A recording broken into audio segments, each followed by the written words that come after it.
Hey there, guys. Welcome back to Garage Football. We've just watched Crystal Palace v West Ham. We've finished Crystal Palace 2, West Ham 3, and West Ham Summer boys are in the top four. Can you believe Come it? on, let's go. Well, Massive, massive. we are massive. West Ham United. Come on. Right. Well, here's our match reaction. So Oh, let's know your thoughts for those watching in the chat, and we'll answer your questions, comments. And if you do want to join in and have your say, DM us on Twitter at garage_football or email us. Addresses at the bottom of their Sky Sports News style. Well, guys, what a very good win. I think the scoreline was closer than what the actual match was, but we'll get into that. it flattered them, but equally there was always that threat, you know. Absolutely. So it was a very open game. Yeah, absolutely. So, what are your thoughts, Dennis, overall on the game? I mean, it makes a really refreshing change. I mean, I remember again. I touched on this in the West Ham way, but Palace away for me is another one of our almost bogey games. It's the third time we've beaten them away in my time supporting us. I can remember again. Bill, your worry wise, I can remember David Connolly getting sent off. Selhurst Park 2004, we lose 2-0. Yeah. I can remember the playoff final. I can remember Shamak scoring 1-0 in the 13-14 season. I can remember one of the last games, Dougie Freeman was in charge of Crystal Palace. John Carew rescued a 2-2 draw away. Palace away is a game where if you get a point, it's a result from West Ham's point of view. So to fucking go over there, win, be by far the better team, and for them to score a soft opener and a consolation and really nullify them, absolutely fantastic performance for me. Of course, the worry, the concern, the danger was always there. That's because I think as West Ham fans, we're hard programmed to be pessimists, to expect the worst. I mean, come on, but it's such a relief and it's great. You know, I know we'll probably go down to 7th tomorrow. I know, but for just one day, look, we're West Ham, we're top 4, and we're fucking massive. Yeah, who'd have thought that after the Newcastle game, eh? 100%, mate. I was devastated after that Newcastle game. And people can see it on the West Ham way. And I was predicting a fucking relegation battle. I'm having to eat. Not only am I eating my words, I'm fucking owning it. I'm loving that I'm having. You have the 3-course meal with your words. So Angus, what about you, mate? What thoughts on the game overall? Yeah, look, I think we dominated from when Palace put the ball in the back of the net through Eze right to the second goal that they scored. I thought it was a really good performance. I think the only thing is, we got away with one in the sense that we had so many chances. The play was open for us to score, potentially up to 6 or 7 goals. And you have to be clinical against a top side. So thank God we were playing a Palace team that didn't look on form today. I think it just goes to show, if you look, and I touched on this on our stream, if you look at, we only played them a month and a half ago with very similar starting 11s, but it provided not only a very different result today, but a very different performance. I think that's the main thing. The league is so inconsistent, and it's there for the taking. I think we can go into this Liverpool game, play with freedom, and potentially pick up, another 3 points and give it to them. I think that if they're starting Reece Williams, I think Mickey will have a field day. But it's beautiful to be here, to be sat in this position, regardless of whether we're 4th, 7th, whatever tomorrow. To sit here, 6 unbeaten. Six. Is it 6 wins in a row? I think it's 6 wins in a row. 6 wins in a row in all competitions. Yeah, to remain undefeated in 2021 and to be playing with players that not only want to play for the badge, but play with tremendous freedom, with tremendous quality, and seem to be playing for a manager who, one, has it tactically spot on, a lot of the time, and 2, is working in difficult conditions. And I mean, I don't really want to get into the board here, and it's been touched on enough by West Ham fans, but his back has been up against the wall, and he's created a team that just play for the manager and play for the badge and deserve to be where they are at the moment. Yeah, definitely. Let's see what Charles thinks. Charles, again, from West Ham. Thanks for joining. This is an invasion. This is an invasion. I'm getting sick and tired of seeing these boys. Better Wi-Fi. It's all right. You sorted your Wi-Fi out, haven't you? Yeah. Just about. Yeah. Oh mate, honestly, I think as I was saying to the boys just earlier, I think it was actually it was my favourite performance of the season so far. I mean, obviously we know that Moyes, Dennis, you might disagree, but honestly, mate, what I saw out there was just constant effort and running. And the only two blips we had in that game were literally the goals. We just kind of switched off all of them. But, I still think a lot has to. We think a lot to beat Leicester away, and I also, at a personal level, loved Leeds away from the fact that was the game that we could so easily have caved. We dug in and we won. They were very good performances and very dominant performances, but this is the first performance I've seen where I was like, hold on a minute, we look like a top 4-5 side. We actually look like we could be, playing at that level. And that's just the sort of thing that Moyes is ingrained in these players. He's in a lot of confidence. He's ingrained a lot of hard work and a strong mentality. And honestly, what he has done, Bill, with that team. And all the criticism that has come on the back of it, he's just done an amazing job with them, and tonight's performance really just kind of summed it all up. I mean, totally. To add into it, I mean, our good Czech friend Bill Carell has tweeted us, and he's given me a good stat here. We need to talk about Souček, is that no Czech player has scored more than 9 goals in the Premier League. Tonight, Souček is now on 7. So he needs 3 more in the remaining, I think, 17 games to do it. He says it's a case of when rather than if, isn't it? And I think it is. I think it is a case of when. I think we have a real quality central midfielder. I mean, as great as Declan Rice is, I think Declan Rice is better because of Souček, and Souček is better because of Declan Rice. This is a partnership we've got to keep hold of, lads. Yeah, 100%. No, it's 2 goals well tonight, and his performance was really good. But I mean, for man of the match, I think he's probably the obvious choice. But if you're watching it on TV, but saying that, there's a few others who easily could have been in contention. Angus, I'll leave the stage floor to you, sort of thing, because you touched on this massively on our channel. Well, yeah, I did, and what I said is, if that's a West Ham team a year and a half ago, without the other players in the team, potentially 5 or 6 players off their own back could have won man of the match there. Any of those, if you think about Benrahma, Fornals, Souček, Soufal, Dawson, Rice, they all could have won it. They all could have won it, and they all would have won it in a team of of individuals a year and a half ago.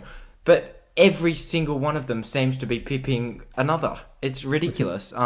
Because they all had tremendous individual performances for the most part. I mean, again, 5 or 6 contenders. If Souček hadn't scored that brace, I think Mickey was unlucky. He just needs to take those chances, be a tiny bit more clinical. But he was in the box, he was causing mayhem, he was getting those chances. That's the main thing. He was getting those chances. So if he puts three away, 2 away, it's a completely different question potentially as well. It's a team not only of good individuals, but a team in itself. That are playing for each other, as Dennis touched on. Rice makes Souček better, Souček makes Rice better, and it's a team. It's a beautiful team. Yeah, definitely. But it wasn't a great start, lads. Dennis, you touched it earlier. I thought it was very similar to the Leeds performance tonight, and you could see it early against Leeds, and the same tonight. Wilf Zaha was quite quiet in the previous game at the London Stadium, but he made up for that after. He made it all about him, didn't he? With that goal, with that terrible challenge against Dawson, kicking the ball in. I mean, as I said, what an absolute Jesse. I mean, the man's a fucking embarrassment as far as I'm concerned. Good footballer, and he does not need to stoop to those levels. And it positives tonight, Dennis. It pisses me off that he does that.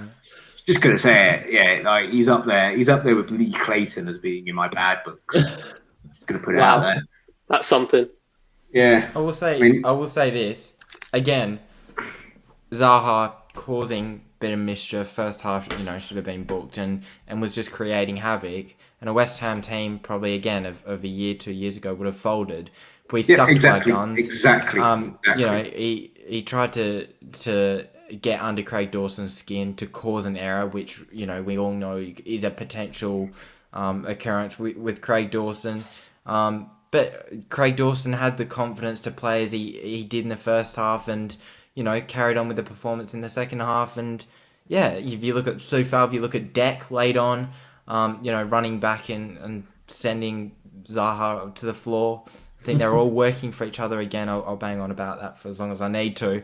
But yeah, they're fighting for each other, and he just couldn't take down this West Ham side today. And that's the thing with Zaha. He individually can provide the performances from time to time to beat teams off his own back, and he couldn't today. And he was desperate to. You could see he was absolutely desperate to. Scored the first goal, couldn't do anything after that. Now, took his goal well, but what do you make of the defending? I think we made it a bit easy for him.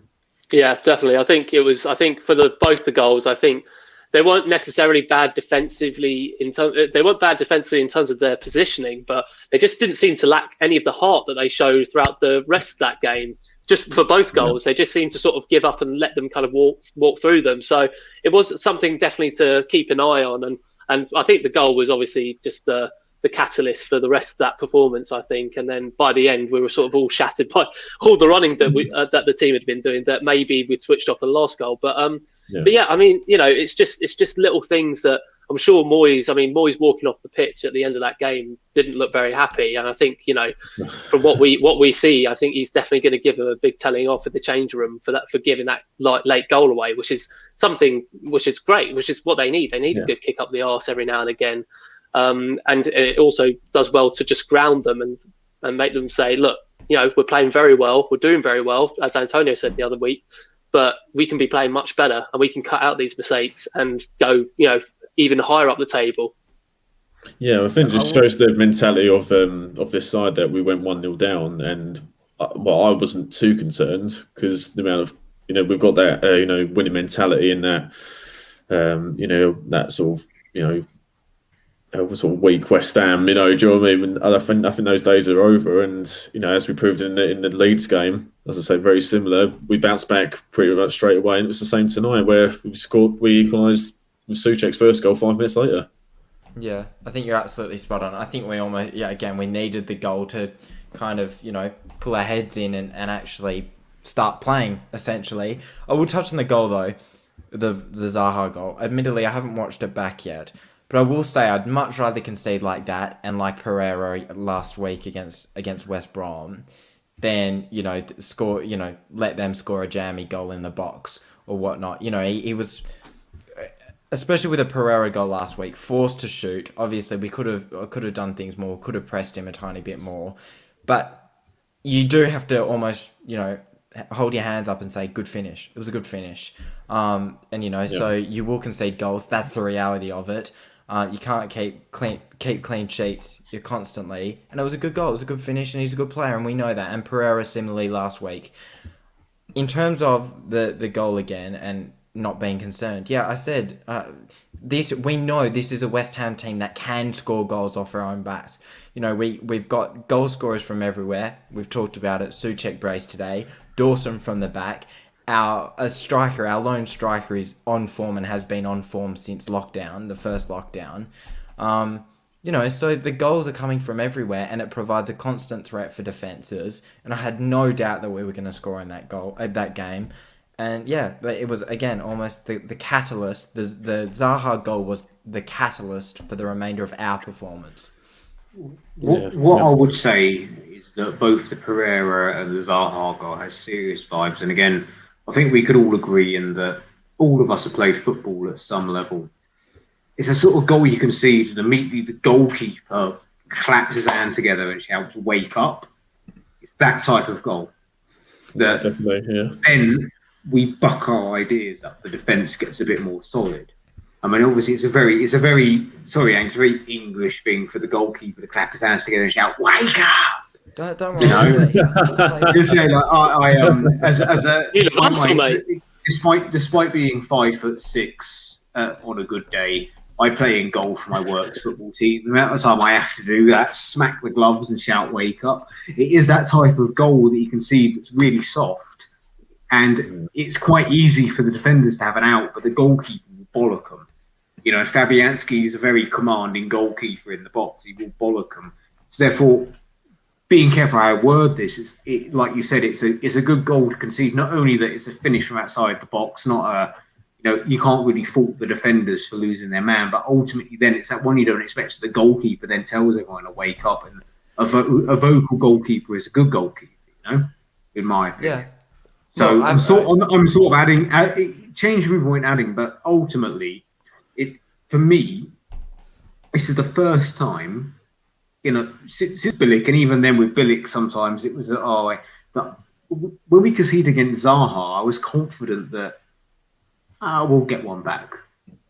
We'll get one back. Yeah. Whereas under Allardyce, to a lesser extent Pellegrini, and Moyes early on, and Moyes before lockdown, I was like, fuck, there goes the game. I'm confident that we're going to score now. As a West Ham fan, I've rarely, with the exception of Bilic, and even then, some of that was we'll try and score. Going back to Zola, going behind. I jokingly told my mate, we played again. It's more one for Bill than anyone, but Charles and Angus might remember. We played Arsenal in the third round of the FA Cup in the 09-10 season, and Alessandro Diamanti put us 1-0 up into the first half. Yeah, good finish. Yeah, and I said to my mate, we've lost now. What? He goes, we've lost. We scored too early. Yeah, he's looking at me like, what? I'm like, no, we're going to try and defend this, and Arsenal are going to score. If we'd scored that goal on the 70th minute, we got a chance. That West Ham is done. Now West Ham is gone, and this is the new West Ham where now we're confident we're going to at least get ourselves back in the game, and I fucking love it. Yeah, here's a funny story. I've actually played a half of football against Alessandro Diamanti. I played a half of football against him last year. He's played out in all, isn't he? Yeah. I have, yeah. No, so he plays for Western United in the A-League, and I play for Perth Glory. I play for the youth team, the under-23 setup. But yeah, they came over and played a pre-season game, and I genuinely had a chat to him afterwards about West Ham. But yeah, you're spot on. It's a team that that can get results, can get wins, and doesn't fold under pressure. And I think it's I was talking to him literally this time last year, close to when we beat Bournemouth 4-0, and you can just tell even from ex-players there was that vibe straight away, that David Moyes was onto something special. And I think he's just built an incredible system.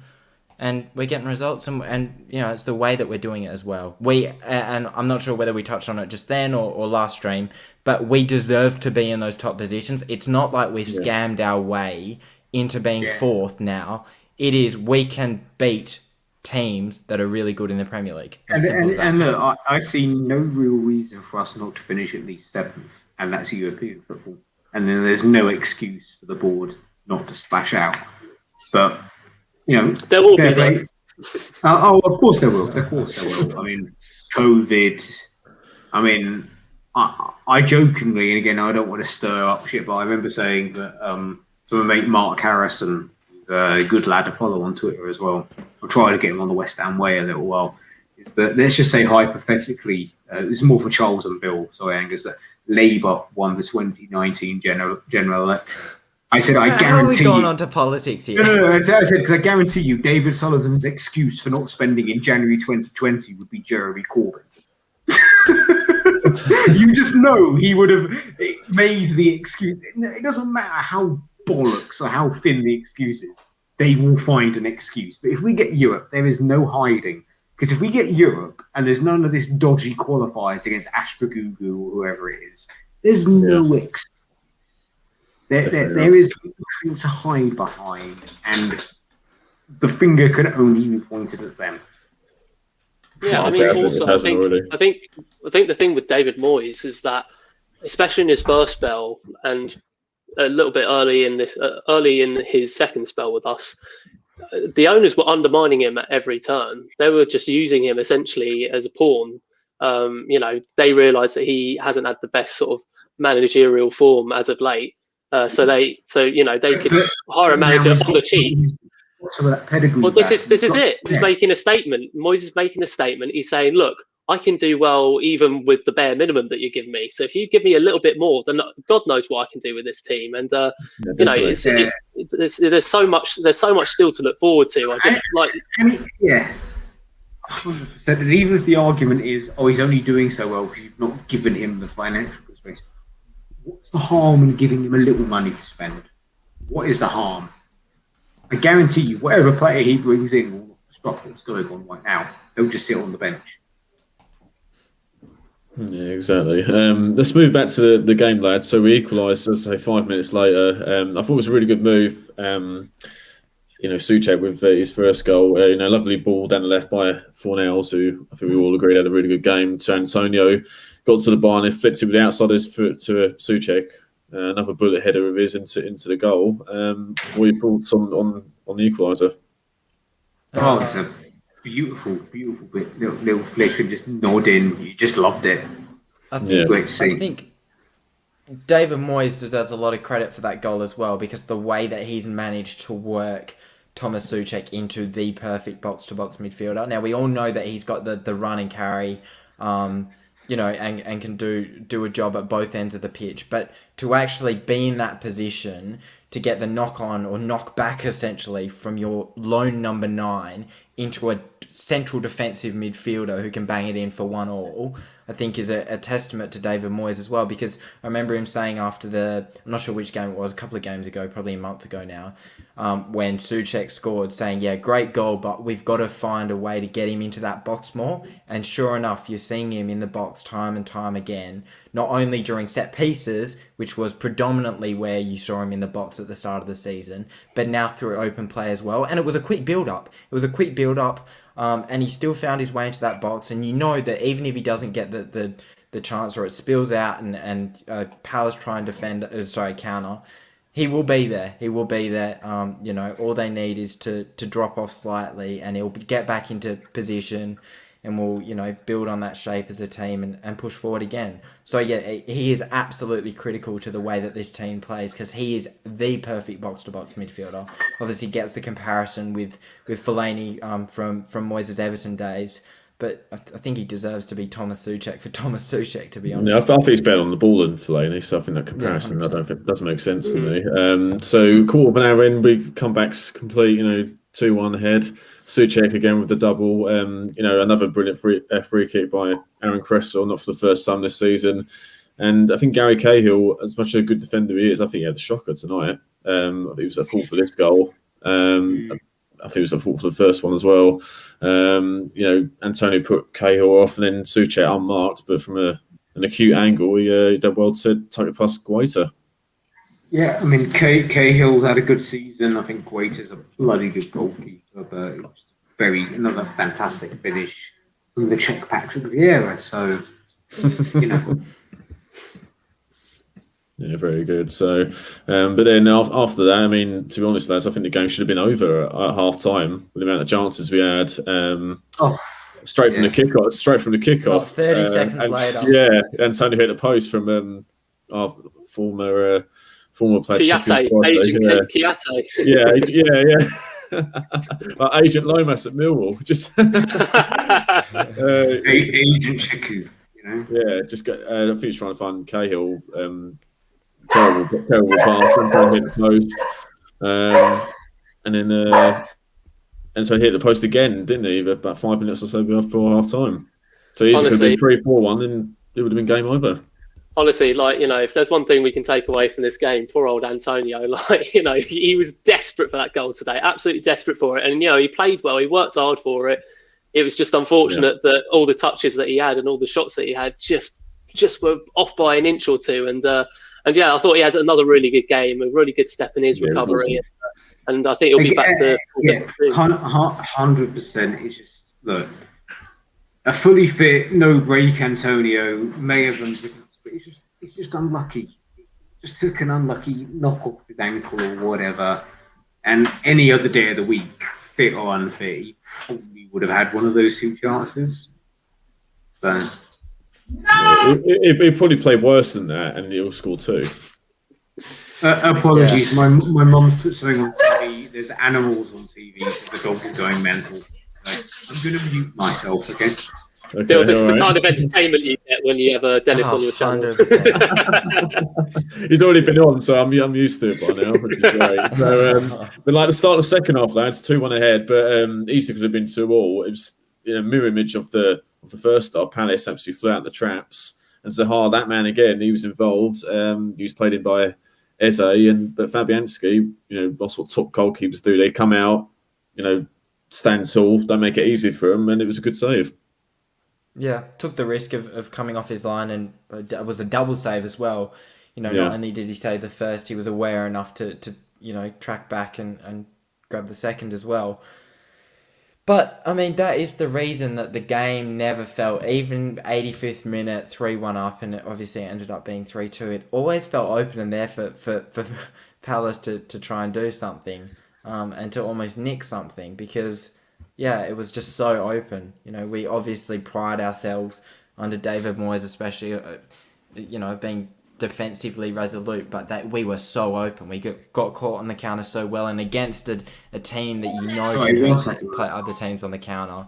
Zaha, Eze, the two prime examples. So that's the way that it was today. Conditions didn't help, but Fabianski on that occasion was equal to Zaha's shot, and we were fortunate. Yeah, I thought Eze, that was the only bit I really saw him in the game. I think a bit like how he was at the London Staff. Also found marks him out of the game in the home match, and tonight I thought he was quiet again. I'd say I think we've done well to keep him out of the game. I think the boys and I and people in the chat were agreeing that Soufal maybe didn't have as strong a game as he had that last time, but to keep Zaha from doing damage is an achievement in itself, and I thought Soufal still did well there. It's just the fact that Soufal's one of those players who's just going to bomb forward and try and support the attack. So obviously, when you've got a quick player like Zaha going in behind, it'd be very hard to try and catch up and defend with him. So, but overall, I thought Soufal had a pretty solid day covering Zaha, and like you said, I think Eze had one or two decent touches of the ball, but apart from that, again, really did well to mark him out of the game. Yeah, no, I totally agree. And then after that, eventually, 15 minutes into the second half, the game sort of settled down a little bit more. It was a bit surprised, lads. Hodgson and Moyes, Paris and West Ham. You wouldn't think this kind of game would be frantic from minute 1 to 90, but it was. But it made it exciting, didn't it? Barcelona football. Yeah. Yeah, you're spot on. Those two managers, you wouldn't, you'd almost expect a 0-0 or a low score draw, but it was frantic. It was frantic, and it never felt, as I said, that Palace were out of it. Obviously we conceded late on, but even if you look 5-10 minutes before the final whistle, they were on the counter. Soufal, I found it really interesting. Even after Fredericks came on, he was still bombing forward. I said at the time that I thought that Fredericks would essentially play as a right wing back with Soufal at right back, and Fredericks do the offensive duties that Soufal was asked to do for most of the 70 minutes or whatever that Bowen was on the pitch. But he was still bombing forward, and we ended up nearly getting hurt on the counter attack in the 80th odd minute. So it was just one of those games, as you said, two managers you wouldn't expect to play free, open football, but it just seemed that way today for some reason. Yeah, not complaining. We got the result, so absolutely not complaining. So, Guaita, I think I'm sure you lads agree, is one of the most underrated goalkeepers in the Premier League, and he pulled off two really good saves in the space of 3 minutes. Antonio, we mentioned his chances, but this was a really good save by him. If it was on the hour, Soufal got to the byline, and Antonio on the volley. Guaita really good save. It could be argued that it's easy to score, but he's a very good goalkeeper. You can't take that away from him. The fact he scored 3 past him, and then last time he scored 3 past Palace, again, he wasn't in that. So, good performance. And it speaks volumes to our goal scoring prowess that, we're disappointed we only scored 3 past him. So. Yeah, absolutely. But we got the third goal. That friends back about the back. Craig Dawson, he's done it again. Sir Craig Dawson. Sir Craig Dawson. Yeah. I called it just before it happened. He did. Angus said it's Fair going to play, be he did. Robinson, it's going to be Dawson. He came up Spot on. front. It was Love absolutely it. Love spot it. on. Love that man. Yeah. Yeah, it's good and a really good. It was Bowen who took the corner, wasn't it? Mm. Yeah, Good cross, very good cross. And again, I think Cahill. I think Dawson got above Cahill. I think. Yeah, it was. Really Can I just say, absolutely, it was beautiful from Craig Dawson. The way that he managed to get over the defender, but not draw the foul either, I thought was absolutely superb. Yeah, he timed that header to perfection in the sense that the ball's in the back of the net and then he went over. Whereas I think the risk is you go over and you kind of get the header as you're leaning over the defender.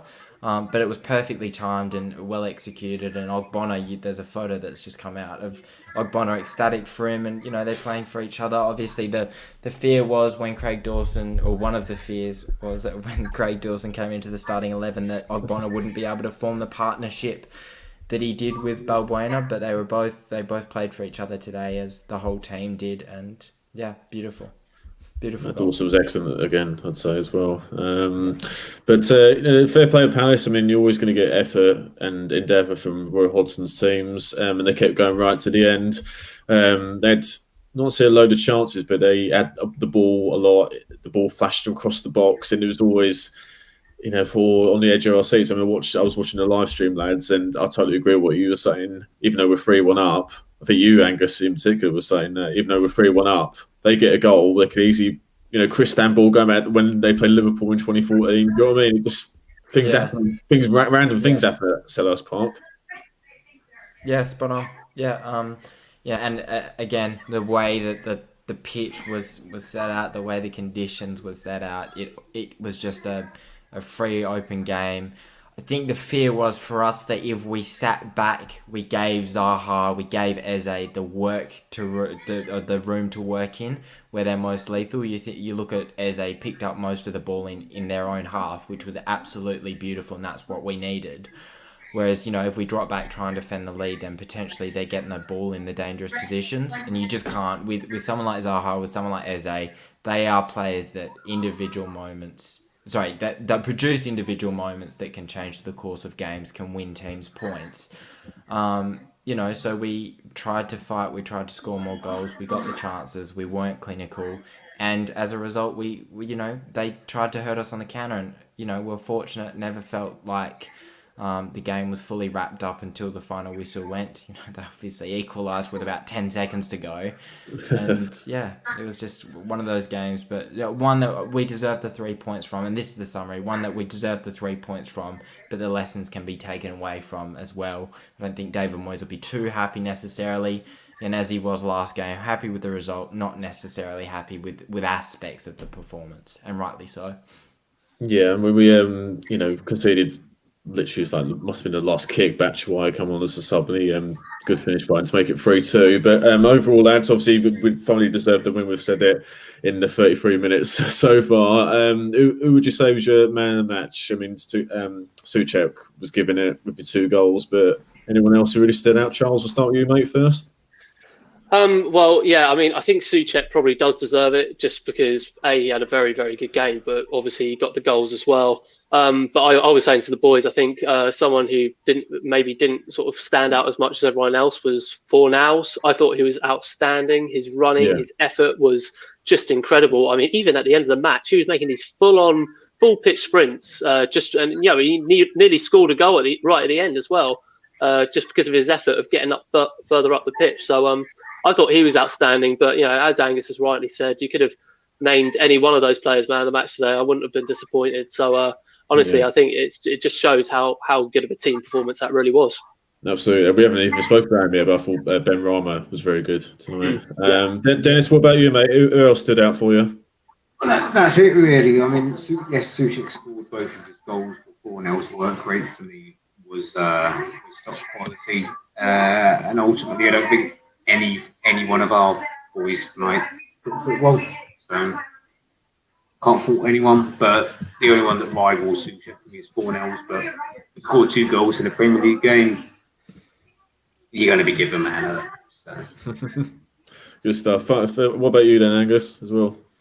Yeah, it's Suchek for me scored a brace, and not only equalised but then set us ahead, and especially coming from midfield. I thought the touch for the second one hasn't been talked about enough, and as the replays come through, as we watch the highlights, I think that is literally the perfect number 9 touch. So for him to do that from defensive midfield, to control it, not you see him put his hands behind his back, not give away the handball, and put the ball in the back of the net with a finish like that was great. I think Charles is absolutely on the money. I think Fornell's, obvious to see that he had a good performance. I think the thing that stood out late on was he knew when he picked up the ball on the left-hand side, and this is the QRC challenge, he knew that the only way that ball was going to get off him, he was the only player there in yards of space, the only way that ball, he was going to get dispossessed was being brought down. So he had to take the hit, and he did.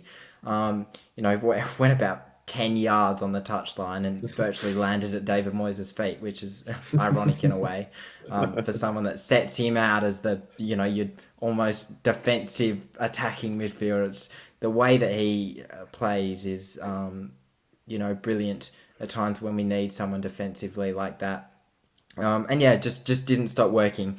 Ben Rama had his best game in a West Ham shirt without a doubt. I think he had the space to create as well, but you just see that he absolutely oozes confidence, just prepared to take as many players on as he can. I think the key for him over the next month or so in this run of games is just getting his head up a tiny bit more. I think he had options on the right at times, but always looked to go out wide on left. But yeah, as soon as we get what we know that we can get out of him, I think happy days. All right, awesome. Well, thanks for coming on, lads. So thanks to everyone who's watched. If you're new to Garage Football, subscribe to the West Ham Way if you haven't already. Like this video if you enjoyed it, and we'll see you next time. Thanks for watching. Bye for now.